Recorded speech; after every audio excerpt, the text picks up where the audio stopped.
Hey guys, welcome back to War Thunder, and welcome to a German 5.7 lineup. To explain the lineup we're using, I've got 3 tanks loaded up. We got the Tiger H1, Tiger E, the Panther D, and obviously the optional Ostwind. And the Ostwind will actually be, at least it will prove itself to be the saviour of this current match here. As planes, I've got a D12, I've got the F8, and I've got the G14. Reasons? Well, D12 can carry a reasonable array of bombs. My primarily favourite one is the 500 kilogram one. The Focke 490 F8 can carry a whopping 1,000 kilogram bomb that we're actually going to use in a little bit. And the G14 was the aircraft of choice here because I was unlocking the secondary skin for it and I wanted the kills, so I figured I can use it, maybe mount some gun pods, use it as a primary fighter in the case of need. To again reassess the lineup, what we've got here is 2 heavy tanks. No real reason to have 2 of them, but I do just in the case that maybe in some circumstance respawning a heavy would be optional and required. We have 1 medium tank, the Panther D. We've locked in the Ostwind as our primary SPA, which is going to serve for 2 purposes. One is for a cheap way to protect us from the enemy aircraft, and the second one is for, well, saving us from a bad mistake at the start of a match. You'll see in a moment. For our aircraft, we have 3 different types of vehicles. The Focke F8 is going to be used primarily as a very heavy ground attacker. The D12, in the case of a much more of a lighter ground attacker, mixed with a bit of a fighter mode, and the G14 is going to be our pure fighter. This is important because we don't just have the same role of aircraft, we have different roles applicable to different air types, which means that depending on what we're requiring, that's what we're going to be taking out. To talk tactics here, the primary one was going towards Alpha, capturing it, getting a bit of a pool of points. There's 2 reasons to go for capture points. One would be to get spawn points in a heavy tank, which is kind of what you're doing, you're kind of reinforcing the back of the map. The other one would be to rush the capture point in a light tank and then respawn a plane to provide immediate air support. Obviously we're in a heavy tank here, so we've went for Alpha to kind of secure it. We're now pushing on towards Bravo, and I see that because of the positioning on the map, I figured I would just push straight towards the middle here and, well, see what happens. Now, I do a bit of a misjudgment here. I was a little bit too comfortable with the way my team's positioning us on the map. We only have 1 player in Bravo, and I felt like I could easily push towards the player who just pushed out in his IS. Now, yeah, those of you who pointed it out, there's a T-34 to the left, and we just got killed by it. And also, that was me being tabbed out. I think I was watching a YouTube video or something at the time. Again, we're trying to give you a bad match example here, so you have an idea of what to do in case of danger. So, we've gotten 1 capture point, we've killed no one, we've taken very little damage, and we have not enough spawn points to spawn anything else but an Ostwind. Not a problem. Not a problem at all. Now, the way I'm going to load the Ostwind out, I'm going to load it out with a full default belt. I prefer using the full belts in pretty much all the SPAs. The only exclusion would be the top tier ones, the Falcon Gepard and the Type 87. With those, I would love to use HVAP because you have higher penetration values, but you'll have to grind those. The fold belt for most SPAs is pretty much the best one you'll get. You have a nice mixture of armor piercing and high explosive, which means you can go killing some of the enemy tanks, but also provide air support for your teammates. And that's precisely what we're doing here. As soon as you spawn an SPA, your job is not as, well, kind of linear as a heavy tank. Because with a heavy tank, you're really just looking at what's happening on the battlefield. With an SPA, you have to look out for enemy tanks, but also keep an eye out for the sky at all times. If there's an aircraft up, it's your duty to try to kill it. And there's 2 ways that we can shoot down enemy planes. At least from my perspective, there's 2 most effective ways. One is by being aggressive, one's by being very, very defensive. The difference is as follows. If you're being defensive, you're being a predator. The tactic used is that you're trying to hide yourself, which means the enemy player with the aircraft will come nice and close and you'll be able to shoot them down without them actually knowing you're waiting. The other one is aggressive. This is the one used when you're pretty much just spamming somewhere in the near vicinity of the enemy player, hoping you might hit, but the main idea is that you force the enemy plane by not being around the area. What you're doing is you're keeping a nice, kind of like a bubble around your tank, secure from the enemy players. I push straight in, I put a couple of shots into a T-34, don't quite manage to kill it, but again, our playstyle here is very aggressive. He, for some reason, bounces off of us, and the Ostwind's penetration value on the AP shells is good enough, and we're able to go straight through. Oh, never mind, changing tactics. The second T-34 makes a very bad attempt at trying to kill us. We now push into the capture point and finish off the remaining job on the T-34-57. A quick look, pretty much gives us to know that the other T-34 is now pushing out towards us, so I figured out I'll try to flank him. I break down the tree, and the tree decides to lag because of ping, and we get killed by the T-34. Bit unfortunate, but it doesn't matter, because that little aggressive push, which took very little skill, a little bit of luck, gave us enough points to now spawn the Focke-Wulf 490 F8 with the 1,000 kilogram bomb. This is the main reason why you want to use SPA, because you're able to go from having no points whatsoever, because an SPA doesn't cost any points, to having quite a few by simply helping out your team by doing nothing more but damaging a couple of tanks, maybe getting a lucky kill, or tanking damage. This is the idea of manufacturing spawn points, and now we are in a massive advantage being able to fly the Focke-Wulf 490 F8. This 1,000 kilogram bomb will eliminate any tank on the battlefield as long as we hit in the near vicinity. What we should be careful about, though, is the compression.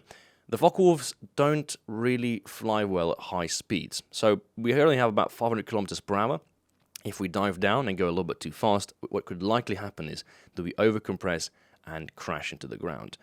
As I'm making my first approach here, I'm trying to find the most optimum vehicle to bomb. Unfortunately, there was none. There was no heavy tanks that I could spot, nothing easy I could take out, so I take my time with the bomb. You don't want to drop the bomb on a lightly armored vehicle that you could otherwise kill with machine guns. You want to drop the bomb on something that your teammates have a hard time killing. So preferably you're looking for heavy tanks. Other than that, you're looking for any teammates in distress.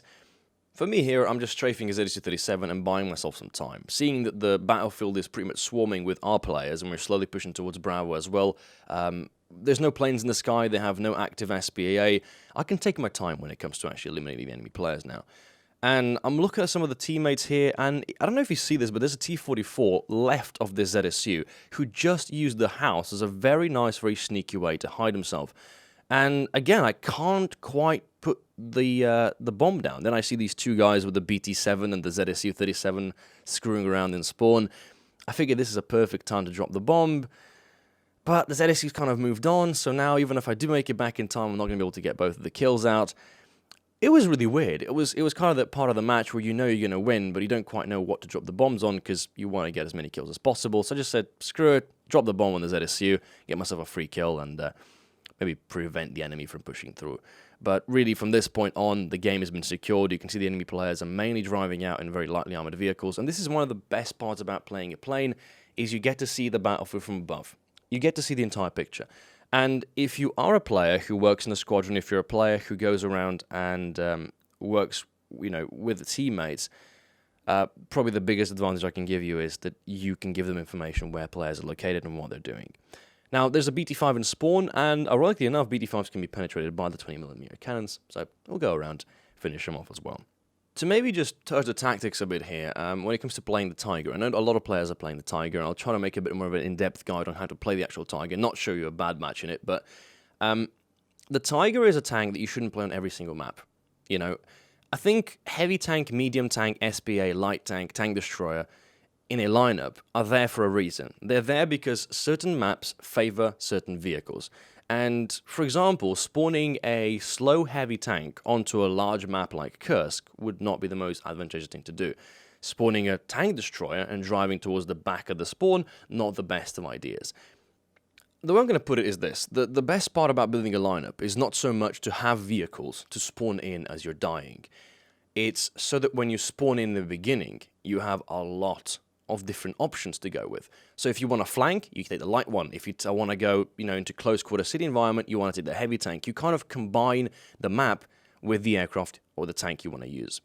And speaking of aircraft, we're now being engaged by an LA-7 with bombs on. We're in a Focke-Wulf, which means defensive flying 101. We're using a roll rate to force an overshoot, and as long as he keeps the bombs on, he's going to have a hard time keeping up with us. Now, we might not be able to kill him, but what we can definitely do is buy us some time. And the longer this LA-7 is in the air, and the less damage he does, the more effective our performance is. We have a teammate in the sky. If we can get him to shoot him down, if we can prevent the bombs from being deployed onto a friendly heavy tank, that is doing our job. And since there's no anti-aircraft guns in the area, it is fully ours, and we can take our time. This is the joy of playing aircraft in Ground RB. There's no swarm. There's no teammates he can call for backup. It's just me and the LA-7. It's a beautiful 1-versus-1 duel that usually you would only see in an actual duel environment, either in the custom battles or in a tournament. And these kind of duels are what makes flying aircraft in Ground RB just so much more worth it. to be able to use flaps, to be able to practice with throttle control, to be able to maneuver with aircraft that you will actually meet in a normal matchmaker environment in realistic battles, but without the swarm of players.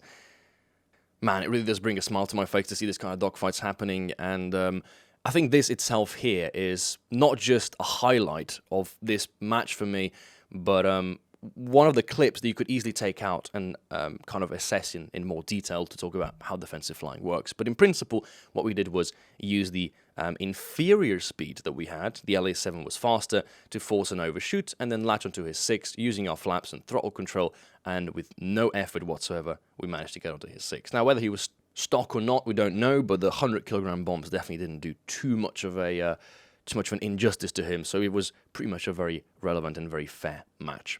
Now, I'm returning back to the airfield to land here, and I will be respawning the D9 or the D12. The match is over, though. It's clear to see, if you've been paying attention to the bottom right corner, the enemy teammates are getting slowly taken out. We have all the 3 capture points, tickets are bleeding. This game is completely and utterly over. There's no point in me spawning in. I could bail out of the game right now, or there's no point in the enemy really spawning in, because there's very little they can do to prevent the ticket bleed. So at the moment, it's just a cleanup job. We're trying to clean up the remainder of the players, and it was a very enjoyable match to play, mind you. Lineups, right? To touch this to the third topic again, because it just crossed my mind. A good lineup will also make for fun play. That's one of the factors. If your goal in playing just one tank and one tank alone, you know, you're going to get bored of it. Just one vehicle over and over again, it gets really, really boring. If you're just playing the Tiger H1, after a couple of matches, you know, it's the same game. But with a lineup, you can always mix it up a bit. You can start with a Tiger, end with a medium. You can start with a medium, end with an SPA. Start with an SPA, end with a plane. You're trying to develop different tactics. And this is where the joy comes in. I could have predicted right now this match could have gone and ended in several different ways. I could have spawned the Ostwind, pushed towards Alpha, captured it, bailed out, and spawned the plane. That way the match would have perhaps ended in me playing a medium or playing a heavy. I could have spawned a heavy, but gone for Bravo instead of Alpha. So again, the amount of tactic application when you're playing a vehicle in a lineup rather than it on itself means that ground forces have a lot more variety than normal air battles do. And so for a lot of cases, certain aircraft that in air battles are virtually useless, or at least the bombs are inapplicable, you can use them to full extent in ground battles.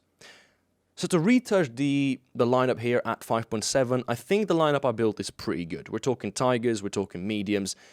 What is missing here is definitely a tank destroyer, and I wouldn't mind throwing in a Dicamax or maybe a Nashorn, but when it comes to tank destroyers, I prefer playing them at 6.0 with a Stuart email and throwing in one of my favorites, the Jagdpanther, one of which we'll be taking a look very, very shortly. Cheers.